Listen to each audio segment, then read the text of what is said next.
On va parler retour d'expérience pour améliorer la qualité des installations photovoltaïques. Une conférence co-organisée avec le Consuel. Merci à vous, Consuel, pour cette co-organisation de cette conférence. Alors, j'avais noté un chiffre clé qui était x5. Est-ce que vous savez ce que c'est x5? Non, je disais x7, mais je suis empirique un peu, hein. Donc x7, donc c'était la puissance, photovoltaïque installée doit être multipliée par 7 alors. Donc du coup, je me suis trompé sur le chiffre que j'ai trouvé. Donc on voit cher conférencier, on voit la marche, à monter, pour, arriver à installer, le photovoltaïque. Il y a beaucoup de choses, à faire, et ça, c'est d'ici quand? Heu, 10 ans, enfin d'ici 2030, hein, on partait de 2021 pour arriver à 2030 et l'enjeu c'était x7 en 10 ans à Ouais, peu donc près. c'est colossal. Merci, Sébastien. Alors je propose qu'on fasse un tour de table de présentation.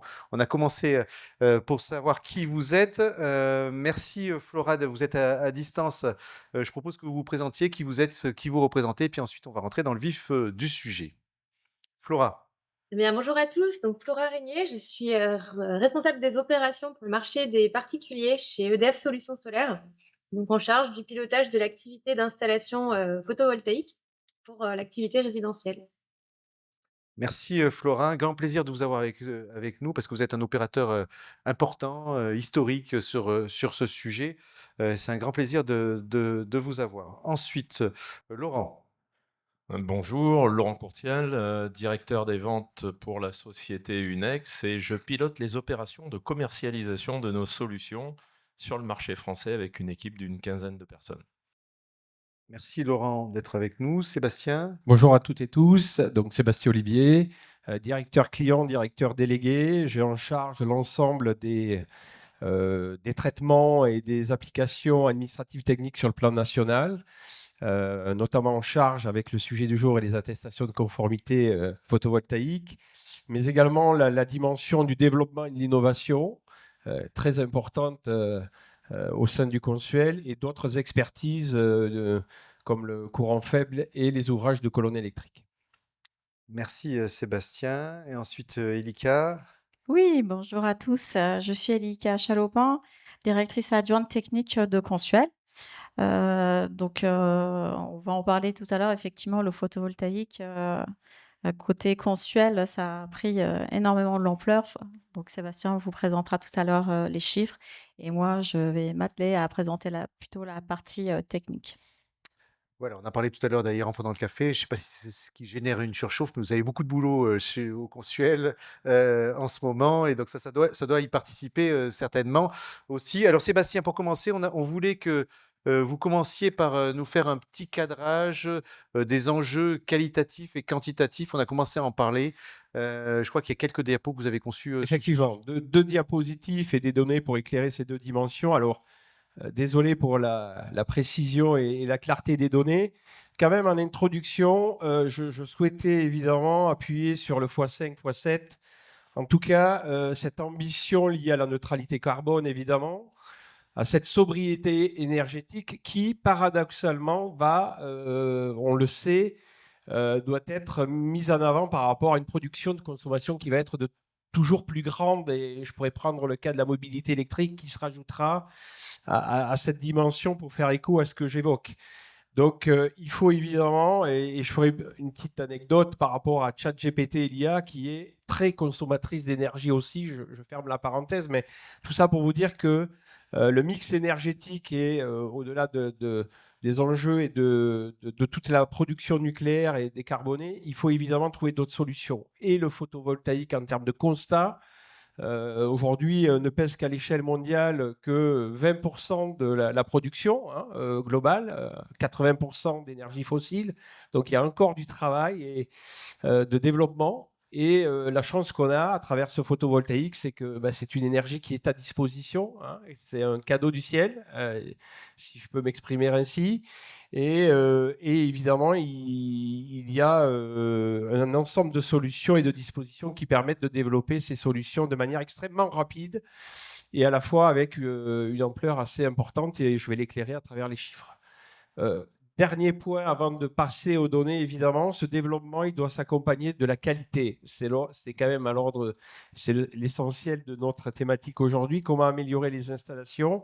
Effectivement, le premier enjeu, c'est de respecter la réglementation technique qu'elle concerne les normes ou les matériels. Et évidemment, ça sera éclairé par mes partenaires du jour. Deuxième ambition, c'est de ne pas dégrader le réseau existant et les installations existantes. C'est quand même une notion de sécurité, un enjeu de sécurité très fort en lien avec cet élément-là. Le troisième point, évidemment, s'appuyer sur des prestataires de qualité, des installateurs professionnels de qualité. Et évidemment, nous avons la chance d'en avoir avec nous aujourd'hui. Et dernière ambition, on sait qu'entre la théorie et la pratique, évidemment, à travers la mise en œuvre qui doit être réalisée par ces professionnels, la formation, la certification, la qualification, cette amélioration continue, eh bien, c'est un travail de tous les jours. Et c'est, en gros, si je peux résumer, les enjeux du système Consuel, pas que Consuel, évidemment, de l'ensemble de la filière, mais en tout cas, ce sont les objectifs que nous devons atteindre tous ensemble. Et ça, il me semblait important de le rappeler. Oui. Alors, sur les données, s'affiche à vous, sur la partie gauche, une dimension liée aux attestations de conformité, Consuel sur les installations de production sans stockage. Il y a du stockage aussi, mais aujourd'hui, j'en parle peu parce que c'est quelques milliers d'attestations. Là, les enjeux sont beaucoup plus forts aujourd'hui sur la partie sans stockage. Et sur la droite, j'éclairerai la dimension audit photovoltaïque en expliquant pourquoi ces audits photovoltaïques avec une dimension visite. Ce qu'on réalise en termes de visite aujourd'hui sur l'ensemble de la métropole. Je n'ai pas évoqué les DOM. Les DOM, c'est à peu près 1% de plus en termes de volumétrie. Et ensuite, je focaliserai principalement sur l'habitation qui représente 92% du sujet des installations photovoltaïques. Voilà pour fixer un petit peu le cadre de ces chiffres qui restent évidemment estimatifs. Ne les prenez pas non plus pour argent comptant, ça reste des estimations. S'agissant donc de l'année 2023, et je vous donnerai les perspectives pour 2024-2025, comme vous le voyez, nous sommes arrivés pratiquement à 200 000 attestations de conformité. Fin 2021, nous étions à 60 000 attestations de conformité. Donc, quand tu parlais, Xavier, tout à l'heure de croissance, le mot est faible.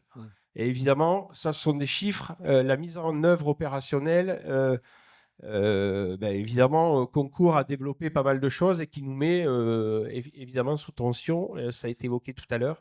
Et c'est une réalité à laquelle, évidemment, on essaie de faire face. Donc, 200 000 aujourd'hui attestations de conformité, comme vous le voyez principalement sans stockage, et qui concerne les bâtiments d'habitation.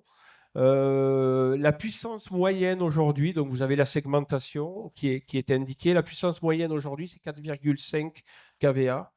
Elle est en augmentation, elle était à 4,3 l'année dernière.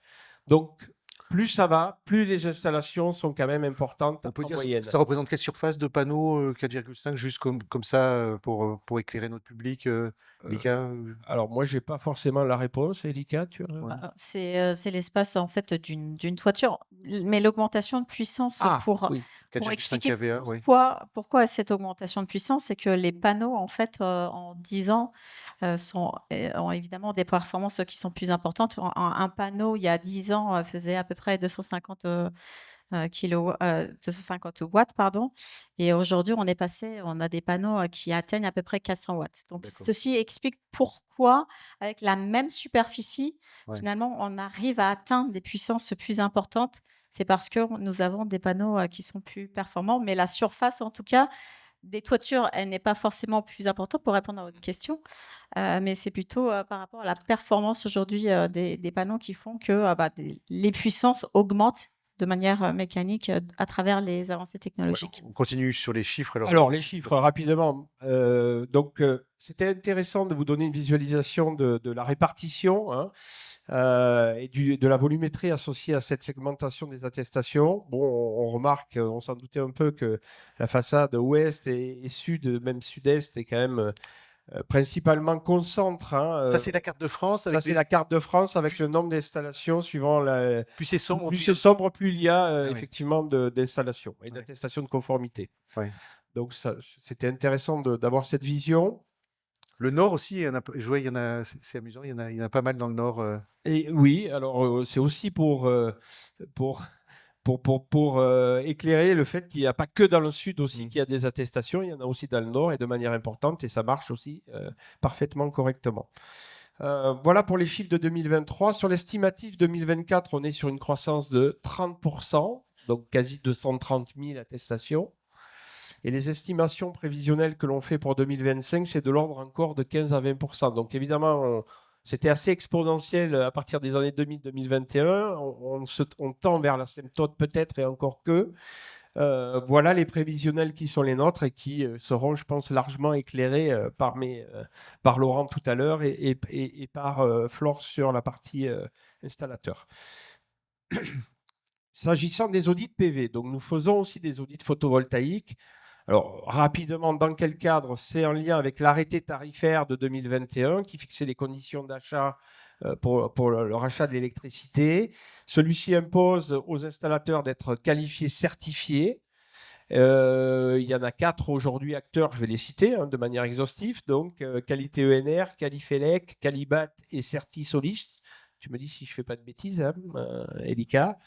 Donc, l'objectif de ces audits photovoltaïques, c'est de vérifier par sondage, je ne vous décris pas le mode opératoire, mais en tout cas de vérifier par sondage ces installations, à la fois sur la dimension sécuritaire, c'est en gros ce que nous faisons à travers notre attestation de conformité, mais pas que, sur une partie performance. Voilà. Et pourquoi je vous dis ça? Parce que vous verrez que tout à l'heure, sur les données qualitatives, c'est l'explication qui pourra venir étayer les chiffres que je vous présenterai. Donc, bon, évidemment, on est sur des proportions moins importantes que les attestations. En 2023, on aura fait quasiment 5300 audits PV. On est à peu près à 42% de plus. Évidemment, ça suit la courbe de progression en lien avec les attestations. Il y a une certaine cohérence et logique. On sera à 42%, à peu près 7500 audits, et on table sur 8500 en 2025. Donc là aussi, une progression constante sur ces deux dimensions. Alors, ces attestations concourent à faire des visites, pas de manière systématique. On a ce qu'on appelle au Consuel un taux de sondage, mais c'est pas vrai. C'est aussi vrai pour les autres attestations de conformité, pas que le photovoltaïque. C'est autour de 20%. C'est le chiffre que vous voyez tout en haut à droite pour les professionnels, en sachant que pour les non-professionnels, on visite systématiquement les installations. Ah oui. Donc ça, c'est une règle de base. On en parlait ce matin d'ailleurs pour Voilà. l'IRVE aussi, c'est pareil, c'est le même. Oui, c'est exactement les mêmes règles, avec même une petite règle supplémentaire sur le photovoltaïque, c'est qu'on visite les 3 premières de manière systématique. Vous pouvez l'observer donc sur ce tableau, plus de 41 000 contrôles réalisés par les inspecteurs du Consuel sur l'ensemble de la maille nationale que j'ai pu vous présenter tout à l'heure.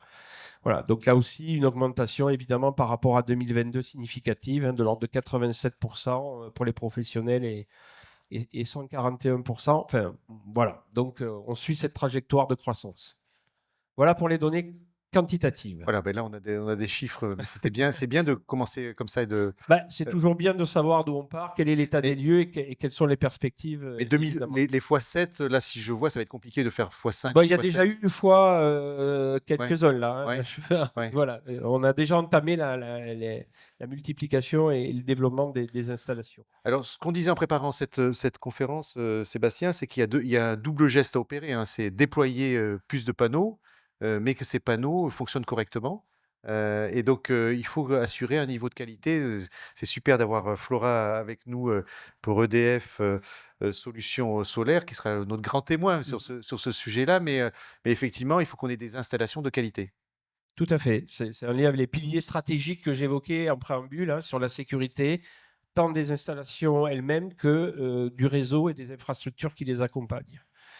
Sur ces données qualitatives, un bilan 2023, j'ai évidemment pas à date le bilan 2024, mais et ces chiffres, vous les retrouvez notamment dans notre rapport d'activité 2023 qui est disponible sur notre site internet. Euh, plus de 31 000 non-conformités. On est sur le bâtiment d'habitation qui reste la cible principale de nos visites, évidemment, voire exclusive.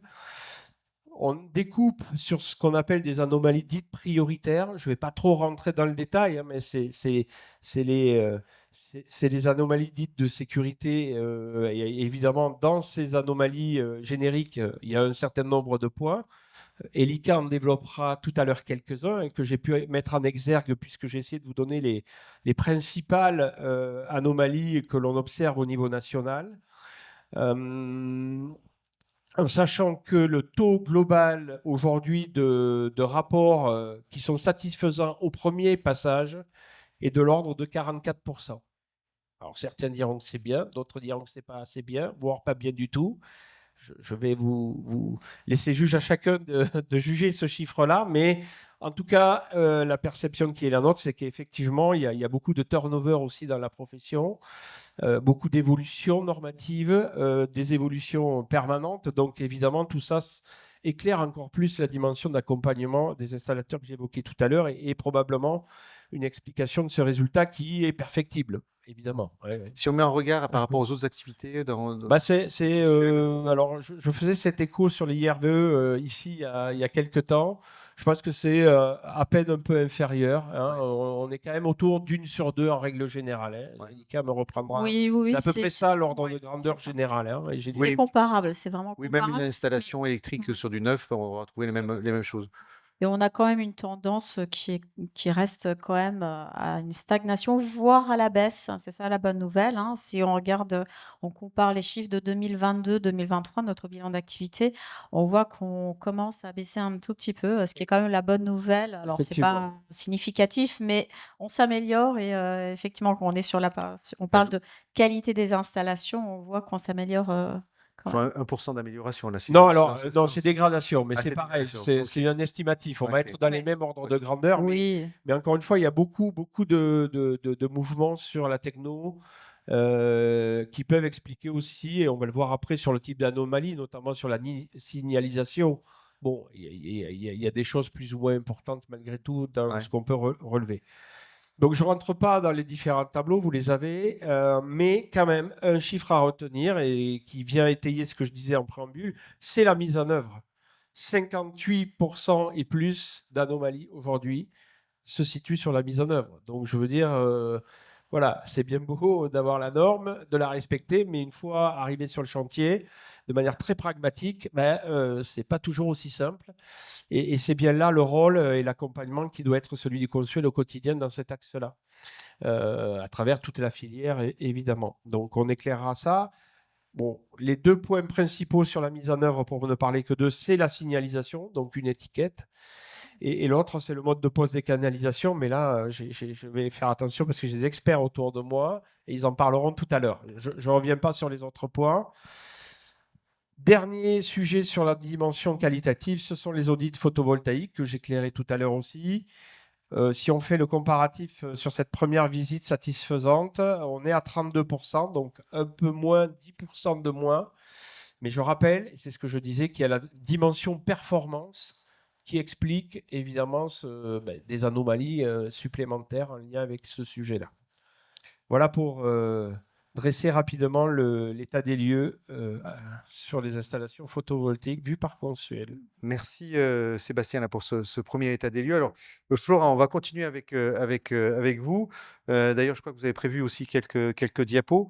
Alors, ce que j'aimerais, vous allez nous présenter la manière qui vous êtes, la manière dont vous travaillez, comment vous améliorez les processus pour gagner en qualité et notamment avec le Consuel. Mais effectivement, c'est bien de commencer par vous présenter. Je parle EDF Solutions Solaires et ce que vous faites sur ce marché. Tout à fait. Donc, rebonjour à tous. Donc, chez EDF Solutions Solaires, donc on est installateur de solutions solaires. On travaille à la fois en fait pour le marché des particuliers, pour les marchés des professionnels, des collectivités locales. On est, on va dire leader sur l'activité d'installation et pionnier, on va dire, dans l'énergie solaire. On pratique le métier depuis plus de 20 ans. Donc, EDF Solutions Solaires, c'est une filiale du coup du groupe EDF. On comporte 1100 collaborateurs en fait au national qui sont répartis dans l'ensemble de la France. Donc on a 9 agences opérationnelles qui nous permettent d'adresser tout le territoire métropolitain. Voilà, on dégage un chiffre d'affaires de 411 millions d'euros. Et du coup, en termes de volume d'installation réalisée, donc on est à plus de 95 000 pour les particuliers et plus de 3 300 pour les professionnels. Ça Donc fait cette ça fait année, cinq ça fait 50 à peu près, c'est ça, si je retiens à peu près le chiffre, Si on est cohérent, si oui, on est à peu hein, près si cohérent, on est à c'est à peu peu près près 50 cohérent. 50 du marché, hein? Heu, enfin au global, hein, là on est depuis le démarrage, on va dire, de notre activité. Actuellement, on est à peu près 10 de part de marché Ah oui, sur le particulier. d'accord. Ça, je sais plus ce que je voulais dire du coup, excusez-moi. J'ai Heu, coupé sur le marché professionnel et oui, particulier, voilà, vous disiez? sur les particuliers, donc on couvre tout le territoire, métropolitain. On a des agences un petit peu partout, en France, parce qu'effectivement, on a de la demande pour les installations, photovoltaïques, partout, en France, et qui ont pris dans le nord, ce qu'on disait tout à l'heure. Et donc d'un point de vue, installation, effectivement, la qualité, et la sécurité sont au cœur de nos préoccupations. Donc on est, nous, engagés dans une démarche de certification de nos activités. Donc on est ISO 9001, ISO 14001. Pour la partie, photovoltaïque, on est certifié par l'AQPV. On installe aussi du coup des produits complémentaires tels que des pompes à chaleur, des chauffe-eau thermodynamiques, des bornes de recharge de véhicules électriques. Donc on a, effectivement les certifications qui nous permettent aussi d'avoir les labels de qualité, associés, et on est aussi engagé dans une démarche, RSE. Donc tout ça, effectivement, ça nous oblige, hein, vis-à-vis du coup de la qualité de réalisation de nos installations, donc qui sont faites soit, par nos équipes, soit par, un réseau de partenaires. Et du coup, c'est un peu toute cette démarche que je vais vous présenter, qui va faire un peu écho à ce qui était dit, en début de réunion, sur le fait qu'effectivement, une installation, photovoltaïque, pour qu'elle fonctionne, il faut qu'elle soit effectivement installée dans les règles de l'art, et dans le respect, en fait, des règles de sécurité, à la fois pour les équipes d'installation et pour les clients, bien entendu.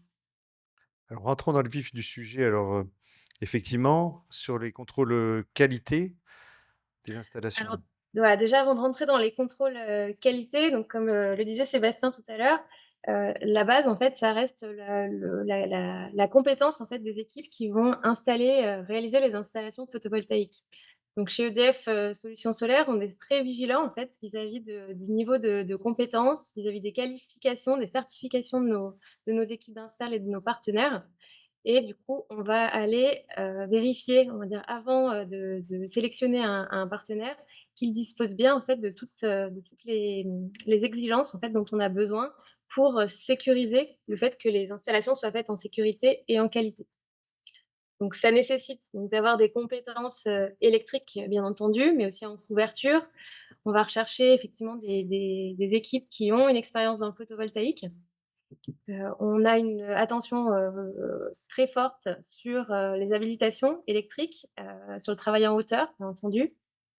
On va chercher pour tout ce qui est produits complémentaires, donc comme je disais, les batteries de stockage, les bornes de recharge de voitures électriques, les chauffe-eau thermodynamiques, les compétences et les certifications qui sont, associées en fait à cela. Donc on s'appuie pour ça du coup sur les qualifications RGE notamment, qui doivent couvrir les installations, inférieures à 36 kilowatts pour l'activité résidentielle. Donc on a en fait toute une démarche de vérification de ces compétences et de ces formations et de ces qualifications pour chacune de nos équipes, d'installation. Il y a un autre point important, donc là on parlait beaucoup de conformité électrique, mais on a aussi toute la partie conformité, toiture, avec un point de vigilance à avoir sur, la formation et la maîtrise en fait par les équipes d'installation des domaines d'emploi des structures qui sont installées sur les toitures. Donc les installateurs doivent avoir en fait une assurance, décennale qui couvre, on va dire, les différentes, typologies de structures qu'ils installent. Et voilà, il est très important en fait que chacun maîtrise ces domaines d'emploi pour, du coup, travailler en conformité, dans les règles de l'art des installations privées. Voilà, la sécurité aussi, donc ne pas l'oublier, travailler du coup en utilisant des équipements de protection, collective, donc être formé à l'usage de garde-corps, des échafaudages, faire attention du coup aux réseaux, qui sont, à proximité, de l'installation et donc avoir les formations, AIPR, qui sont nécessaires aussi, pour travailler en sécurité sur ces réseaux-là. Voilà, tout ça en fait, c'est des choses sur lesquelles on est très exigeant, dans la, sélection de nos équipes et de nos partenaires d'installation et qui sont, on va dire le socle fondamental pour, garantir des installations en sécurité et en qualité. Donc Al ensuite, une fois qu'on a le socle et qu'on a le fondamental, il y a toute une démarche en fait de contrôle qualité qui est menée en fait chez EDF Solutions Solaires, qui s'appuie donc, à la fois par, les équipes, d'EDF Solutions Solaires qui vont aller préparer, la réalisation du chantier et donner en fait les consignes, le cahier des charges on va dire d'installation, à leurs équipes ou à nos partenaires. Mais on a aussi toute une démarche en fait de contrôle, qui sont, effectuées par nos installateurs le jour de la pose, le jour du chantier pour, être sûr que, l'installation est faite conformément aux règles de l'art, aux normes, aux exigences, conçuelles et dans un niveau de qualité qui nous permettra de garantir la satisfaction de nos clients. Oui, c'est de l'autocontrôle ça, Flora, hein, finalement, c'est Tout ce à fait. ouais. Effectivement, on demande à nos installateurs tout au long en fait de leur chantier, donc quand ils sont, enfin à la du travail en toiture au travail électrique, jusqu'à, du coup la fin de chantier ou les explications qui vont être, données, aux clients. On leur demande effectivement d'avoir, ils ont une grille d'autocontrôle à compléter, qui présente, les différents éléments en fait à vérifier et ils doivent du coup nous donner les photos qui nous permettent de nous assurer que ces contrôles ont bien été faits. Donc là, je vous ai mis par exemple quelques contrôles qui sont, qui impactent la conformité électrique, et donc ce sont des points, de vigilance d'un point de vue, conformité, conçuelle. Donc on va retrouver tous les sujets d'étiquetage dont on parlait, tout à l'heure. Il est où Voilà. l'étiquetage? Oui, il est sur les tableaux, c'est ça? Au milieu, vous voyez donc il y a de l'étiquetage à effectuer sur les coffrets photovoltaïques, sur, le TGBT, sur l'AGCP notamment. Voilà, on demande à nos installateurs de vérifier la mesure de terre, en amont de la réalisation de l'installation. On va avoir une attention, forte, sur, le câblage en fait qui est effectué, sur les sections de câbles, ouais, sur, le respect des critères d'étanchéité, on va dire des équipements. Bah, je vais pas rentrer dans tous les détails, mais effectivement tous ces points-là sont listés de manière précise, de manière à ce que l'installateur puisse vérifier à chaque étape de l'installation, ces différents points et du coup avec photo à l'appui, ça nous permet aussi nous, en fin de chantier, de vérifier, la conformité, de l'installation. Alors malgré tout ce que vous faites là en termes d'autocontrôle, il y a quand même des non-conformités, Flora, et donc comment vous traitez ces non-conformités? Alors tout à fait, alors ça c'est l'autocontrôle. On a aussi des audits qui sont réalisés in situ, c'est-à-dire que nos équipes, sont présentes sur un chantier pour aller du coup, vérifier, la qualité et la sécurité de l'installation et donc derrière en fait, ces audits et ces contrôles qui sont effectués, on va avoir en fait toute une démarche, d'amélioration continue, et de pilotage en fait de la qualité. Donc on travaille notamment en étroite relation avec, Consuel, donc qui nous donne aussi en visibilité, les résultats en fait des audits qui sont effectués par Consuel, donc lors des vérifications de conformité. Donc nous, ça nous permet de voir en fait comment on se situe par rapport à ça et on va avoir une analyse fine, zone par zone, on va dire, des non-conformités. On va l'analyser en fait pour savoir quels sont les sujets, on va dire, qui sont, moins bien maîtrisés par les équipes et qui sont, du coup à retravailler. Et derrière, on va du coup mener, des plans d'action qui vont être ciblés sur les zones qui sont moins bien maîtrisées. Donc ça va passer, par de la documentation. Donc on va par exemple, je vous ai illustré ici, on a, formalisé une documentation qui rappelle les consignes, d'étiquetage qui sont obligatoires, sur la partie photovoltaïque. Donc image à l'appui, photo à l'appui, on précise dans ce document où doivent être positionnées, les étiquettes. Et ça, du coup, on le repartage à l'ensemble des équipes d'installation et on vérifie, du coup, au cours de nos audits chantier que ce point-là est maîtrisé. Donc, on va avoir en fait toute une démarche fine, on va dire, d'analyse des non-conformités et de travail, du coup, d'amélioration continue pour éviter, on va dire, que la non-conformité se reproduise. Ouais, et je crois que donc du coup, ça c'est peut-être le dernier point que vous nous présentez, vous faites aussi des formations, avec le consuel, sur place pour, sensibiliser les équipes et améliorer les processus? Tout à fait, donc on a, effectivement lancé, début 2024 un partenariat en partenariat avec Consuel, donc tout un programme de formation qui s'appelle les rencontres d'information sur chantier, où donc un inspecteur du Consuel, se déplace, sur le chantier en présence du coup de nos conducteurs de travaux et de l'équipe d'installation et ça permet effectivement d'avoir, directement, sur le chantier, une analyse en fait, fine de la qualité de la conformité, on va dire, de l'installation et donc d'avoir en fait un échange direct sur le chantier qui est beaucoup plus concret, que quand on le fait, des fois, a posteriori. Donc donc on l'a déployé sur l'ensemble de notre territoire. Ça fait à peu près 20 accompagnements, cette année. Donc dans le but, voilà, d'optimiser la qualité des installs, de réduire les non-conformités et en profiter du coup pour, remettre à jour, les connaissances des équipes sur la réglementation si besoin il y a. Est-ce que vous avez fait un constat, là je parle à Consuel du coup, de la mise en place de toutes ces procédures, cette formation sur, une amélioration de la qualité, chez EDF? C'est une bonne question. Ouais. Après, évidemment, on est là pour accompagner EDF Solutions Solaires comme d'autres installateurs, évidemment. Mais là, c'est un peu tôt parce qu'on a co-construit ensemble et adapté parce que c'était, on l'a eu fait sur le courant fort de manière générale, mais pas forcément de manière spécifique. C'est un générique, hein, la rencontre d'informations sur chantier.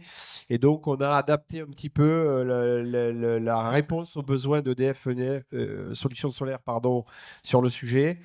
Donc, on va analyser. Il y aura, voilà, on Là, c'est un peu tôt. Donc, partagera. là, c'est du sur-mesure, donc Oui, c'est un peu oui, tôt. oui, c'est du sur-mesure, effectivement. Ça fait Et partie de l'agilité qui doit être celle du Consuel d'aujourd'hui et de demain. C'est de nous adapter de manière un peu plus spécifique sur ces sujets. Donc, on analysera, puisqu'il y a des statistiques, ça a ouais. été évoqué aussi tout à l'heure par Flora. Donc, je pense que c'est un ensemble de données et qu'il faudra que, bah, évidemment, EDF Solutions Solaires analyse et nous, on pourra aussi travailler là-dessus avec eux parce que ce qui les concerne nous concerne aussi. Et il y a des axes d'amélioration induits nécessairement chez nous dans nos processus et dans nos méthodes, évidemment. Donc Florent, on se revoit dans un an, vous avez compris, pour en reparler, Absolument. pour faire il faut prendre date pour ces sujets-là. Je voulais vous poser une dernière question avant de passer à la partie réglementaire, parce que le temps file. 1 heure, vous savez, c'est hyper rapide, hein, mais le temps file. Vous, parmi toutes ces formations que vous faites, il y a combien de vos collaborateurs qui ont été formés en pourcentage, vous avez une idée, qui ont commencé à rentrer dans ces rencontres d'informations sur chantier? Alors ça a concerné, on a fait 20 accompagnements où on essaye d'avoir, l'ensemble de nos équipes, qui sont présentes, nos équipes de conducteurs de travaux. Donc on doit être, près, je pense, de 80-90 des équipes qui en ont Ah bénéficié oui, d'un point de vue, EDF Solutions Solaires.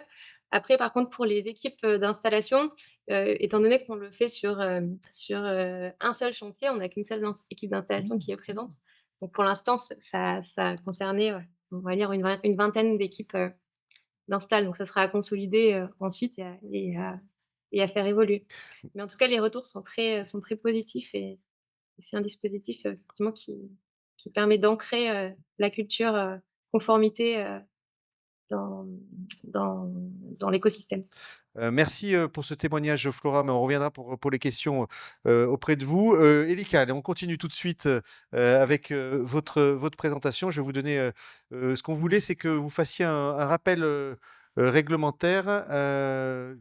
Alors, qui est-ce qui le fait, le rappel réglementaire? C'est moi. Ah voilà, c'est vous, mais vous changez, c'est pas. Oui, c'est Sébastien. Ouais, c'est Sébastien qui fait la Travail en tapette. duo. Ouais, vous faites la en duo. Évidemment. Donc Sébastien qui Merci, merci. va dérouler les diapos. Peut-être qu'est-ce on peut rappeler, faire un rappel réglementaire? Bien sûr. Alors là, si c'est flou, c'est juste chez nous, hein. D'accord, OK, bon, bah, ça marche, j'y vais. Effectivement, une question qui nous est souvent adressée, Xavier, c'est de dire quand est-ce qu'il faut une attestation de conformité consuelle? On entend un peu de tout, aujourd'hui et donc l'objet, c'est de faire, ensemble un état des lieux, de ce que dit, rapidement la réglementation. Alors j'ai mis un petit logo pour nos 60 ans, c'est un petit clin d'œil parce qu'on est très fiers évidemment au sein de Consuel de fêter les 60 ans, côté Consuel. Alors la réglementation, nous a donné, cette mission, sur les installations de consommation depuis, maintenant, 60 ans et sur les installations, photovoltaïques, c'est depuis, 2010 que, il y a un décret qui a été publié et qui a élargi notre mission côté Consuel, à viser les attestations de conformité également sur les installations de production de puissance inférieure à 250 kVA. Donc, on nous demande toujours, alors, qu'est-ce que ça voudrait dire pour les installations photovoltaïques?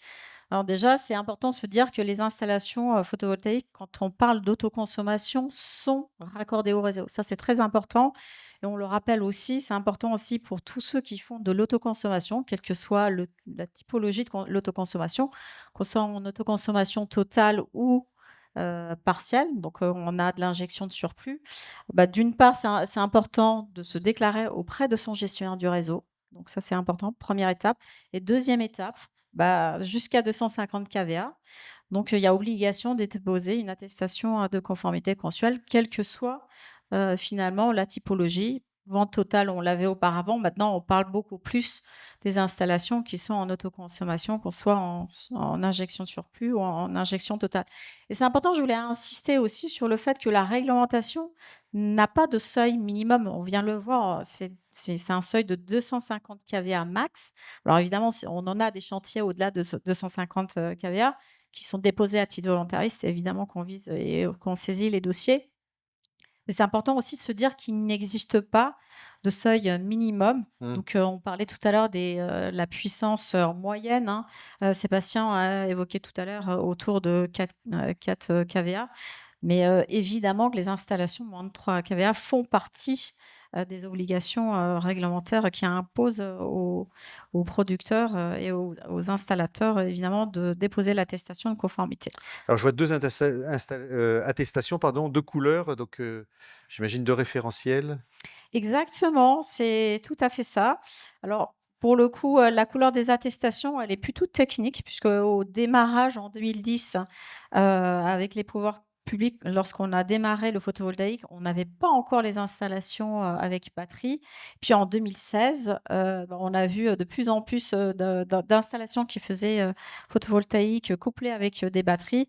Donc on a construit, évidemment avec la tutelle, la DGEC, l'attestation, violette, qui existe depuis, 2016.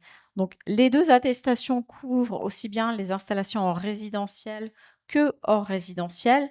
Donc en plus, sur les installations photovoltaïques, ce qui est un peu différent des installations de consommation, il y a pour le résidentiel, un dossier technique qui reprend les principaux points.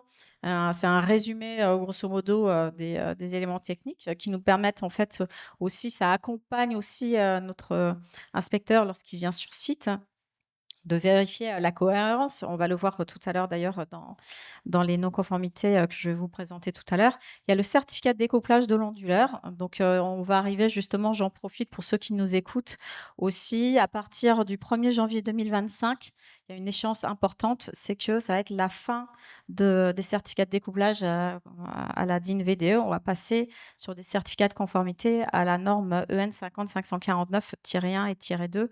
Donc j'invite, dès à présent tous ceux qui nous écoutent, évidemment, de télécharger leur certificat auprès, de leur distributeur, fabricant, dès maintenant.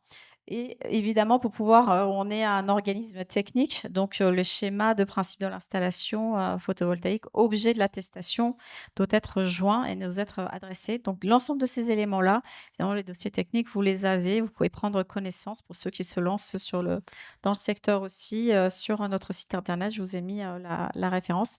Et pour tout ce qui est hors résidentiel, bah, c'est très simple, on s'appuie, sur les rapports, de vérification qu'on a co-conçus avec les organismes de contrôle, hein. qui porte la référence des 155. Alors, c'est sur la partie sans batterie. Donc, on s'appuie là-dessus et qui reprennent exactement les mêmes points que nous, c'est-à-dire ce qu'on reprend nous dans le dossier technique, il le vérifie, le certificat de découplage, il le vérifie, et les schémas électriques. Donc, c'est vraiment équivalent. Alors concernant, Xavier, vous m'avez posé la question, alors, qu'est-ce que, effectivement, je l'ai dit, l'attestation bleue, grosso modo, c'est, la première partie, hein, de ce que vous voyez à l'écran. Donc, ça va être, le guide du TE. Tout le monde parle surtout du guide du TE. C'est qu'un CS112-1, mais n'oublions pas que, bah, ces règles-là ne viennent pas plus ni moins que, de la norme, NFC 1500, la XPC 15712-3 qui, elle, s'appuie, aussi, sur la norme NFC 1500 et qui concerne, celle-ci, les installations avec batterie. Alors, on a, là aussi une nouveauté puisque, maintenant on ne parle plus, d'ailleurs de la norme NFC 1500, on parle de série de normes NFC 1500, donc qui ont été, publiées en août 2024 et qui vont du coup impacter, c'est très important, du coup, de le préciser, impacter l'ensemble des installations photovoltaïques à partir, de septembre 2025. Donc, là, j'invite, évidemment l'ensemble des installateurs à prendre connaissance. Alors, j'ai cité ici, quelques points importants en ce qui concerne les installations photovoltaïques. Donc, principalement, ça va être l'impact en ce qui concerne le calibre de l'interrupteur. Donc là, il faudrait prendre en compte évidemment l'ajout, l'apport de l'installation du générateur photovoltaïque. Et après, il y a les règles d'équivalence à la classe eau qui ont évolué et quelques câbles. Le tableau des câbles photovoltaïques a évolué également dans cette norme-là. Oui, les installateurs peuvent revenir vers vous pour voir les impacts qu'ils vont avoir sur leur métier, j'imagine. Il y a des programmes de formation que vous faites Alors, sur ces bien sujets? sûr, oui. Sébastien, vas-y, tu voulais. Tu fais ça très bien, hein, Elika, je te laisse. Alors oui, nous avons effectivement alors ça ne concerne pas que le photovoltaïque, c'est-à-dire nous avons aujourd'hui une formation que, nous avons élaborée, qui reprend, en une seule journée les impacts, Ah de oui. la série norme NFC 1500 sur les installations résidentielles. Mais évidemment que le photovoltaïque en fait partie et c'est important aussi, pour ceux qui font d'autres installations. S'ils nous écoutent, évidemment, ils peuvent venir et s'inscrire à nos, différentes sessions de formation. Compris. Alors, comme le temps file, regardons les Oui, non-conformités. Vous bien avez, sûr. vous avez des diapos, mais on pourra en parler. Oui, Là, les normes, c'est un puissant fond. tout à fait. Donc c'est pour ça que Oui, je oui, vous bien propose sûr. de passer aux non-conformités. Alors rapidement, donc Sébastien l'a présenté, tout à l'heure, hein, la protection sur, le circuit, côté, AC, ça fait partie, c'était à peu près 7 de non-conformité qu'on voit aujourd'hui, sur le terrain. Alors ça, c'est quoi? C'est évidemment, quand on a un coffret AC qui va être éloigné du TGBT, bah, cette canalisation qui va être, loin, du TGBT, de l'installation de consommation, il faut la protéger. Donc ça, c'est important. Après, il y a la notion de coupure, ça, c'est de la mise en œuvre. Donc la hauteur, la coupure, si elle n'est pas satisfaisante, là aussi, ça fait partie, Tu me dis si je oui, oui. Ouais, Non, non, mais Sébastien, j'ai joue avec, ma présentation en tête, donc on joue c'est en très équipe, bien. là, Sébastien. j'essaie de la perturber, mais ça marche pas. Donc, Donc ensuite, ensuite, oui. voilà.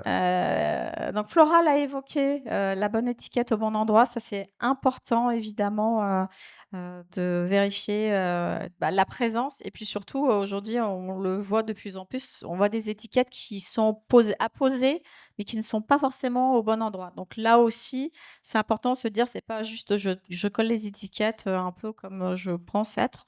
C'est important de vraiment respecter, coffret AC, coffret DC, et c'est important, de bien les mettre au bon endroit. Autre point important, mais là aussi on peut agir, c'est, lorsque les installateurs rédigent le dossier technique, c'est important qu'ils prêtent évidemment attention à la marque référence de l'onduleur qui est Eh oui. indiquée sur le dossier technique. Parce que lorsqu'on se déplace sur site et qu'on voit que, bah, pour raison X ou Y, bah, c'est pas la même référence d'onduleur, qui a été installée, bah, ça nous remet en cause finalement le certificat de découplage qui a été adressé. Donc on est obligé de demander une rectification et forcément les délais, tout à l'heure, Sébastien parlait des délais, bah, ça peut faire partie, et Flora, je fais un clin d'œil aussi à Flora qui parlait d'autocontrôle, bah, ça fait partie évidemment des éléments sur lesquels, les entreprises ont la main et on les invite évidemment à leur, autocontrôle. Et enfin là, après je laisserai la parole à Laurent. Par rapport à la mise en œuvre, évidemment, en ce qui concerne les conducteurs de protection, mais pas que, on a des problématiques, comme vous les voyez, sur, ces quelques photos, de repérage de l'absence de continuité. Alors je ne sais pas si vous voyez là, le conducteur vert jaune là qui est dans le tableau. C'est quelle diapo? C'est celle la Oui, photo de c'est ça, gauche ou au oui, milieu? là, au milieu, vous voyez, Oui. le conducteur vert jaune, en fait, il Ouais. va nulle part, voilà, donc là, Ah oui. c'est sûr qu'on n'aura pas de continuité. Mmh. Des fois, on a des Ah, c'est problématiques curieux, ouais. de qualité de connexion et le repérage, vous voyez, le petit ruban, bleu là sur, le conducteur vert jaune. Donc tout ça se font que, ça concourt aux non-conformités que, Sébastien a présentées, en préambule et qu'on peut évidemment avec un autocontrôle, se protéger, de ces anomalies. Et enfin, mode de pause, je pense que Laurent en parlera juste après. Donc la protection mécanique, ça fait partie des éléments importants. Donc vous voyez, des fois, c'est la protection mécanique, hein, elle existe, mais elle est défaillante. C'est la photo du milieu. Et puis, des fois, elle est complètement absente. Donc évidemment, pour pouvoir avoir des installations qui vont être de qualité et dans la durée, et pour éviter des risques d'arrachement, c'est évidemment important d'avoir une protection mécanique.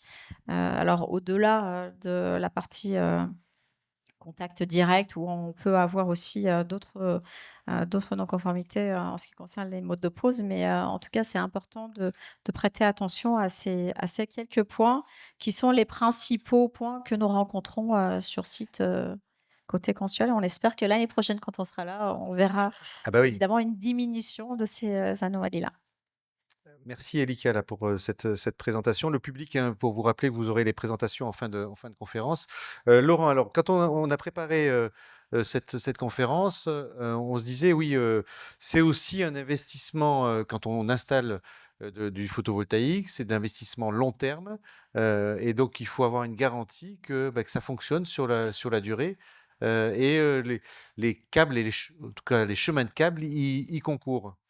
Absolument, Xavier. Je commencerai d'abord par remercier Sébastien et Elika de m'accueillir sur cette conférence. Donc, merci à Consuel. Et je suis bien accompagné également parce que on a Flora de l'autre côté, côté EDF Solutions Solaires. C'est vrai. On le voit comme un investissement ponctuel, on le voit comme un investissement dont l'objectif est de faire baisser la facture énergétique. Et parfois, on oublie de regarder ça comme un investissement de très long terme pour lequel il va falloir que l'installation ait bien les performances qui sont annoncées au départ. Et de nombreuses causes peuvent être à l'origine d'une dégradation des performances de l'installation qui fait que certaines personnes ne s'y retrouvent pas toujours financièrement par rapport à ce qui était annoncé. On a vu beaucoup de sujets. On a vu en particulier les problématiques de risque de contact direct, de risque de contact indirect. Et je faisais un petit aparté avec Sébastien en lui disant c'est étonnant parce que les proportions de non-conformité qu'on trouve ici sont à peu près les mêmes en pourcentage que celles qu'on va retrouver dans les infrastructures de recharge de véhicules électriques. C'est-à-dire que la problématique de la protection des personnes contre les contacts directs et contre les contacts indirects, c'est un élément qui revient régulièrement et dans des proportions importantes, puisque là, on était supérieur à 17 à 18%, si je ne dis pas de bêtises. Et on avait des proportions similaires en IRVE. Alors, je vais aller vite. Les gens qui me connaissent savent que je suis bavard, donc je vais me contenir. Mais ça me paraissait important de commencer par un petit quiz, parce qu'on a des experts, et de commencer par une petite question sur ce que peuvent être les conséquences d'un incident électrique sur un générateur photovoltaïque. Et vous avez le choix entre 4 propositions. La première, c'est une mise en danger des personnes. La deuxième, c'est un risque d'incendie. Le troisième, c'est une perte de production. Et la quatrième proposition, c'est les 3. La question est pour nous, c'est ça, Laurent? Allez, Par exemple, on Elika. va y répondre, oui, parce que le public à distance, il répond lui-même, mais Ouais, c'est pas Les sûr. 3, hein. ouais. Les 3, c'est ça? Oui, absolument. Les 3 parce que un incident électrique, on l'a vu tout à l'heure, les non-conformités sur les risques de contact direct, c'est un risque d'électrisation. Et dans des cas extrêmes, si les organes de protection sont défectueux, c'est un risque d'électrocution.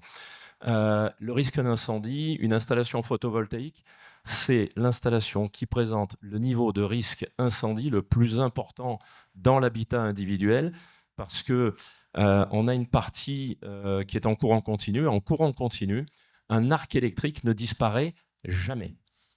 Il faut écarter mécaniquement les conducteurs pour que l'arc électrique disparaisse, contrairement au courant alternatif, parce que 100 fois par seconde, le signal passe à 0, donc l'arc disparaît.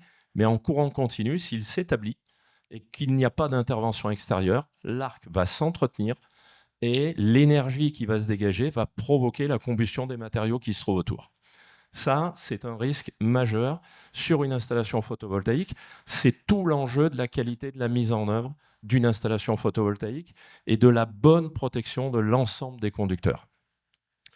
La perte de production, j'aurais envie de dire, c'est anecdotique vis-à-vis des deux premiers, mais c'est ce que tout le monde va regarder sur sa facture. Combien j'ai économisé sur ma facture, combien j'ai produit. De plus en plus de prestataires aujourd'hui proposent des applications qui permettent de suivre en temps réel la puissance dégagée par son générateur, de regarder les courbes de production quotidiennes, hebdomadaires et mensuelles. C'est un premier indicateur de j'ai un problème sur mon générateur, sur ma centrale, sur mes panneaux. Il y a quelque chose qui ne fonctionne pas normalement. Je peux avoir des câbles endommagés. Le moindre mal, c'est il y a eu des intempéries, il y a eu une tempête, et pas politique. Il y a eu une tempête, il y a du sable sur les panneaux, la lumière passe moins bien, les panneaux ne produisent pas. Bien. Ceci étant dit, passons à la suite. J'ai l'honneur de représenter aujourd'hui la société Unex.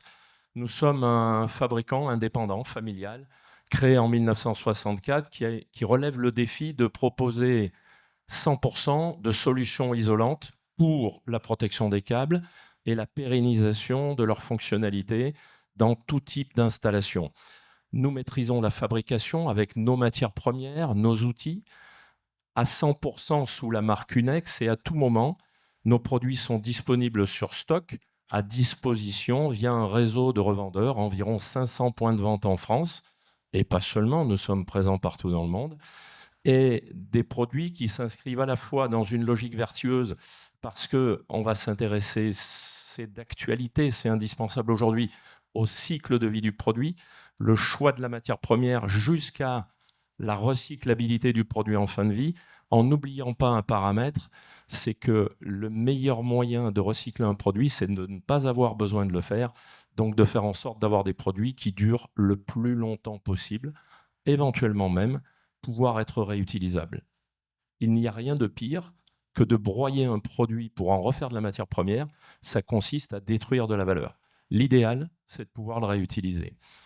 L'autre enjeu, c'est de le faire dans un environnement, alors on est avec des experts. Chez nous, ce ne sont pas les normes d'installation qui font autorité, ce sont les normes produits. Et les normes produits, j'ai envie de dire, notre consuel à nous, c'est la certification. Et la certification par un organisme indépendant. On a évoqué tout à l'heure la notion d'auto-certification, mais rien ne vaut périodiquement la certification par un organisme accrédité qui va, de manière inopinée, venir vérifier que, les produits qu'on fabrique respectent les caractéristiques pour lesquelles on a obtenu la certification, et qu'ensuite nos procédures d'assurance qualité sont bien conformes aux différentes certifications qui nous ont été accordées. Il faut faire attention au temps, il nous Ouais. reste 5 minutes. Alors, quand on parle de photovoltaïque, je vais aller très vite. Il y a une très grande diversité de projets avec une très grande diversité d'objectifs. Je ne vais pas tous les passer en revue. Vous les aurez dans les slides qui seront à votre disposition à l'issue de la conférence. Mais qu'on fasse de l'injection réseau, de l'autoconsommation, qu'on soit dans un projet particulier, copropriété, collectivité, autoconsommation collective, et qu'on soit monté en toiture, au sol, en flottant, ombrière, agrivoltaïsme, il y a toujours la même finalité. On a besoin d'un projet sur lequel on va optimiser la rentabilité sur toute la durée de vie, dans les meilleures conditions de sécurité, avec des coûts d'exploitation et de maintenance minimum. Je m'adresse aux particuliers qui nous écoutent, aux installateurs qui s'intéressent aux particuliers. On devrait presque toujours vendre un contrat de maintenance avec une installation photovoltaïque. Pourquoi ? C'est le meilleur moyen d'être sûr que le client aura une installation qui sera toujours à niveau. C'est pas le cas, ça, Chez les particuliers, très rarement. Non. C'est beaucoup plus vrai chez les professionnels. Et sur les Flora, installations peut-être grande que vous taille. posez la question à distance. Flora, les contrats de maintenance, c'est quel pourcentage de vos... Nous, on intègre en fait une garantie dans nos installations. Ouais. Et donc, il y a une maintenance régulière qui est faite? Il y a une prise en charge effectivement des problématiques suivant les conditions qui sont prévues dans le contrat en fait, qui a été signé par le client. D'accord. Bon. Donc, chez EDF, il y a un contrat de maintenance. Il y a une garantie, c'est bien. Ouais. C'est bien. Ensuite, Bien entendu, l'objectif, c'est d'optimiser la sécurité et tout le monde fait le focus sur les panneaux, les onduleurs, les câbles.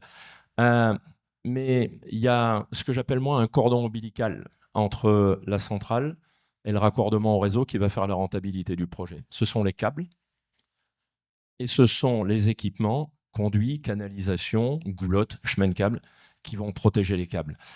Le pari qu'on a pris chez Unex, c'est de ne faire que des solutions isolantes. Ça permet d'améliorer la protection des câbles, en particulier sur le sujet du risque contre les contacts indirects. Environ 15% de défauts constatés dans les statistiques montrées tout à l'heure.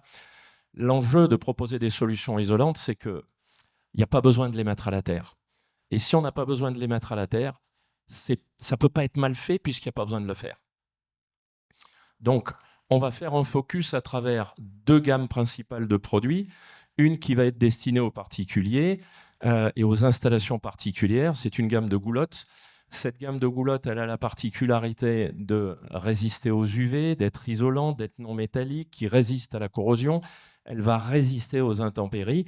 Lorsque les câbles ne peuvent pas cheminer par les combles et qui passent en façade, n'oubliez pas que la goulotte par laquelle les câbles vont passer va être exposée à toutes les influences externes. Et ce, pendant 20, 25, voire 30 ans. Ne vous trompez pas sur le choix du produit parce que tous les produits ne permettent pas de satisfaire à ces exigences. C'est ce qu'on propose avec la gamme de goulottes 73. Donc j'espère que les photos sur lesquelles je m'appuie, qui sont issues pour certaines de centres de formation, comportent bien les bonnes étiquettes au bon endroit et qu'elles sont bien conformes aux dernières exigences des normes. Si ce n'est pas le cas, merci de me l'indiquer, je ferai évoluer les photos. Donc, on voit ici typiquement des installations qui correspondent à des installations de particuliers, avec des problématiques de câbles qui descendent en façade, des coffrets qui sont plus ou moins à proximité des tableaux de raccordement. Et ici, ce sont des applications qui ont été choisies parce que les câbles sont correctement protégés, quelle que soit la distance qu'ils vont avoir à parcourir, ils sont dans une goulotte isolante, avec un indice de résistance au choc très élevé, puisqu'en standard chez Unex, nos goulottes sont ICA10 certifiées et marquées à l'extérieur pour qu'elles puissent être identifiées en tant que telles. Donc, quel que soit le local et quelle que soit la hauteur à laquelle elles vont être montées, elles vont être conformes. Si on passe sur des installations de taille plus importante, les goulottes ne vont pas suffire, il va falloir des chemins de câbles. Et ici aussi, chez Unex, on a une particularité, et je ne vais pas détailler tout ce qui est écrit ici, mais on est le seul acteur sur le marché aujourd'hui à ne proposer que des chemins de câbles isolants. Et pourquoi des chemins de câbles isolants? Ils ne rouilleront pas, ils ne pourront pas être en défaut électrique, ils ne pourront pas propager un défaut, leur mise à la terre ne sera jamais défectueuse, et les câbles seront protégés sur toute la durée de vie de l'installation. Bien entendu, pour répondre aux exigences de l'APSAD, je ne ferai pas la partie qui va derrière, ça serait trop long, ils peuvent être capotés pour protéger mécaniquement les câbles, à la fois contre les chocs extérieurs et contre le rayonnement UV. Et on a la particularité chez Unex de fabriquer ces chemins de câbles et de les commercialiser partout dans le monde depuis plus de 50 ans. Et donc, on a aujourd'hui 50 ans de retour d'expérience sur ces produits en métropole, à l'outre-mer, mais partout en Europe et dans le monde également. Voilà ce que peuvent donner des installations de taille plus conséquente, où nos produits sont utilisés régulièrement. Je notais tout à l'heure qu'il y avait un focus sur le Nord, l'Alsace, la Bretagne, qui n'étaient pas les premières régions où on s'attendait à avoir du chemin de câble. Ce sont des régions où nos produits sont très prisés, mais ils le sont également dans les régions où les installations sont beaucoup plus nombreuses, et y compris à l'outre-mer. Donc, quel que soit le type d'installation que vous avez à réaliser, à réaliser, il y a une solution isolante dans l'offre Unex dont l'objectif et la devise est, désolé, c'est en anglais et je vous le traduirai en français, c'est Keeping You Safer. Votre sécurité, c'est notre priorité. Et tout ce qui pourra faire que la sécurité de vos installations et de vos clients sera accrue, nous nous y intéressons et nous y apportons des solutions. Allez, je passe sur les colliers, mais n'oubliez pas que quand les câbles sont exposés au vent et fixés directement à la structure avec des colliers, là aussi, ça doit durer 25 ans. Ne vous trompez pas sur le choix des colliers. On a des clients qui ont eu à remplacer jusqu'à 200 000 colliers sur la même installation. Ce n'est pas le prix des colliers qui est intéressant ici, c'est le coût de la main-d'œuvre qui est associé. C'est environ 3 à 4 fois le prix des produits. Bien. Ça, c'est les colliers. Vous m'en avez offert d'ailleurs quelques-uns pour moi. Je me suis servi pour le vélo. Je vois, il y a des cyclistes dans la salle. Pour le vélo aussi, il fonctionne, mais ce n'est pas le premier usage. Hein. Nos colliers sont à toute épreuve et pour tout type d'application, Xavier. Bien, vous retrouvez toutes nos solutions sur nos outils en ligne, un mini web dédié, des outils pour ceux qui font du dimensionnement avec du BIM. Vous y retrouverez un configurateur pour vous aider à définir la liste de matériel, un outil de dimensionnement pour choisir la bonne dimension de chemin de câble en fonction du nombre de câbles et du type de câble que vous avez à passer. Et tous ces éléments sont disponibles sur notre site internet. Merci de votre attention. Voilà, merci Laurent. Comme on est pris par le temps, mais pas complètement. Il y avait une question, donc là, merci pour ces éléments. On voit la durabilité, hein, il faut que ça dure dans le temps, qu'on n'ait pas besoin de réintervenir parce qu'il y a des coûts qui sont induits, Laurent, quand on a besoin de réintervenir, et puis des éléments de sécurité des personnes et des installations. On ne s'est pas posé la question de la durabilité des panneaux photovoltaïques, Flora. La même manière, c'est les panneaux que vous installez, vous êtes très vigilante sur leur origine. Il faut ouvrir le micro, hein, si vous prenez la parole. Flora. Oui, tout à fait. Effectivement, on a effectivement dans la sélection de nos produits, en fait, une attention forte sur leur qualité, leur durabilité. Et de la même façon, en fait, nos panneaux sont garantis à vie sur nos nouvelles offres. Et quand on dit avis, c'est avis, l'avis de qui? J'aurais envie de dire, mais c'est avis, c'est 20 ans, 30 ans? Quand on dit avis. L'avis de la personne qui a acheté, du coup, les panneaux. Ah oui, OK. Bon, donc c'est avis au sens physique du terme. Voilà. Donc effectivement, on voit que les panneaux sont garantis. Est-ce qu'il y a des installations qui sont anciennes sur lesquelles on a un retour d'expérience pour vous? Est-ce que vous repassez des fois le Consuel sur des installations qui ont été posées, je ne sais pas, il y a 10 ans, 20 ans? Ça peut vous Alors, arriver?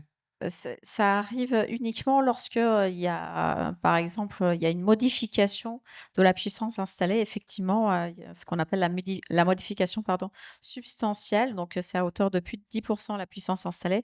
Effectivement, on retourne, sur le chantier, donc, qui est déjà installé. Mais là, on va s'intéresser plutôt à la partie, qui a été, ajoutée. Ah oui. Donc, mais oui, ça nous arrive effectivement de retourner, de temps en temps sur des chantiers, qui sont déjà en service, mais, qui sont, de par, les évolutions réglementaires, les tarifs d'achat et cetera, où, maintenant on va arriver de plus en plus, vers les fins de tarifs, d'achat sur la partie, les premiers qui avaient installé des installations photovoltaïques, avec injection totale. Ceux-là, effectivement, ils vont peut-être vouloir, comme disait Flora, qui ont des garanties et qui sont toujours en exploitation et en bon état. Comme le disait Laurent, effectivement, celles-ci, elles vont pouvoir continuer leur vie, peut-être avec d'autres types de contrats également. Sébastien, pour terminer, suite Oui. à finalement ce que vous faites avec EDF, vous mettez en place ce qu'on appelle des gabarits. Alors, il faudrait nous expliquer ce que sont ces gabarits, puis vous modifiez aussi le parcours client. Effectivement. Alors, les gabarits, très rapidement, c'est un modèle qui va pouvoir être appliqué sur les dispositifs techniques qui sont mis en œuvre. Plutôt que de renvoyer ce dossier technique de manière systématique, on va valider un modèle comprenant un certain nombre d'équipements et matériels. Je ne rentre pas dans le détail. Et une fois validé, on fait référence lorsqu'on envoie l'attestation à ce modèle et on valide et on accélère le traitement in fine. Donc ça, c'est aussi une simplification qui a été mise en œuvre et sur laquelle on a accéléré le développement auprès des installateurs, hein, surtout depuis l'année dernière. Fin 2023, il y avait à peu près 100 installateurs. Aujourd'hui, on est ce matin à 148 même installateurs. Ça représente à peu près 18% du nombre de dossiers total que j'évoquais tout à l'heure. Principalement, je ne vais pas trop rentrer dans les détails, un peu plus de 20% sur les micro-onduleurs et 6% sur les autres technos, onduleurs centralisés, etc. Mais là aussi, on essaie, en fonction de ces contraintes techniques, de développer des modèles facilitateurs, hein, qui permettent à la fois d'aller plus vite et à la fois de valider mieux, parce que finalement, on va s'attacher à valider un modèle avec tout ce que ça peut comporter.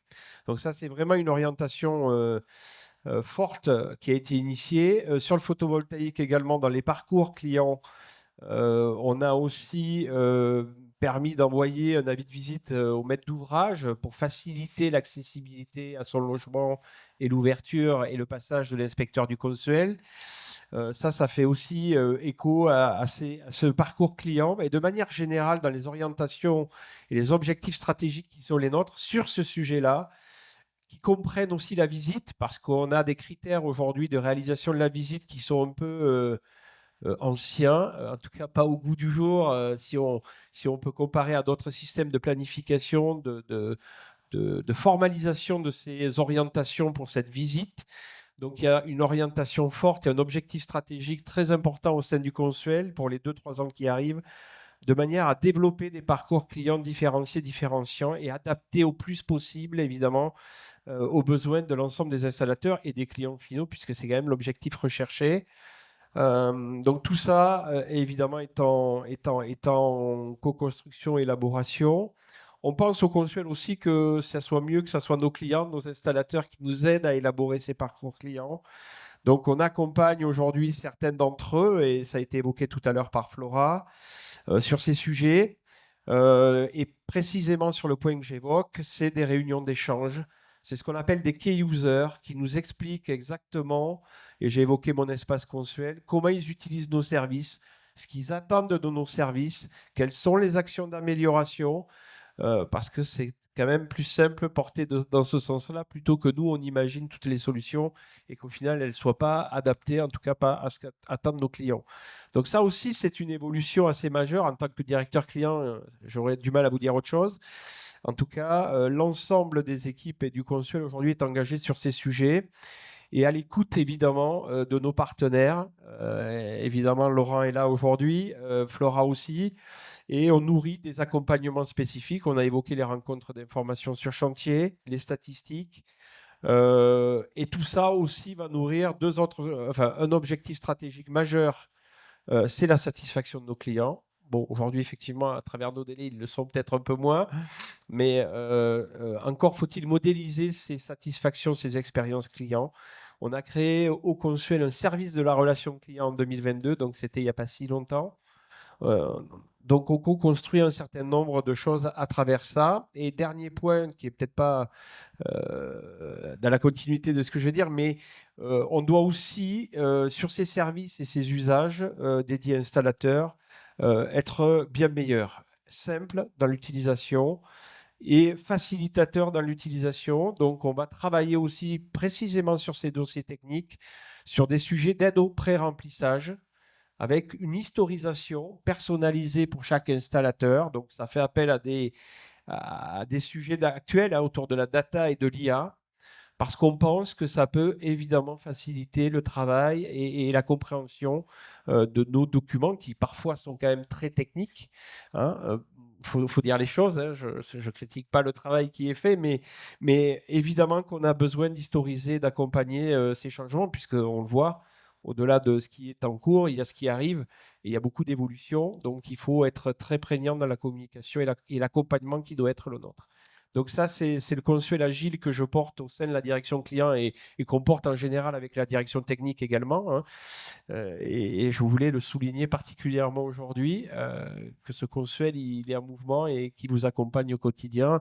Et encore une fois, je voulais remercier les parties prenantes aujourd'hui. Voilà, merci. Du coup, ça sera le mot de la fin. On va pouvoir terminer là-dessus. Merci beaucoup, Flora. Vous êtes à distance d'avoir été notre grand témoin sur ce que vous faites chez EDF, Solutions Solaires.